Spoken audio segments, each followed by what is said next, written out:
দুৰ্বাসাই বহুবাৰ শকুন্তলাক মাত দিলে, কিন্তু শকুন্তলাই একো উত্তৰ নিদিলে। সেই দেখি ঋষি দুৰ্বাসাৰ বহুত খং উঠিল আৰু সেই ক্ষণতেই শকুন্তলাক অভিশাপ দিলে যে তুমি যাৰ কথা ভাবি আছা তেওঁৱেই তোমাক পাহৰি যাব। তেনে সময়তে শকুন্তলা সখী দুজনী আহে আৰু শকুন্তলাৰ এনে কাৰ্যৰ বাবে ক্ষমা প্ৰাৰ্থনা কৰে। হে ঋষিবৰ, আমাৰ সখী শকুন্তলাক ক্ষমা কৰক, তেওঁ সন্তান সম্ভাৱা নাৰী। এনে অৱস্থাত যদি স্বামীয়ে তেওঁক পাহৰি যায় তেন্তে জীৱন ধ্বংস হৈ যাব।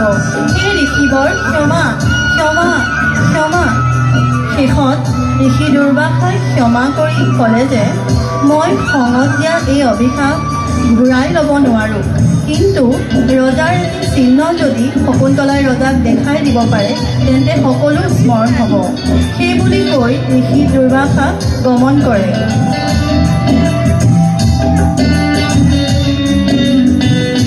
আৰু আজিৰ নাট ইমানতে সমাপ্ত। ধন্যবাদ। শুভ সন্ধিয়া।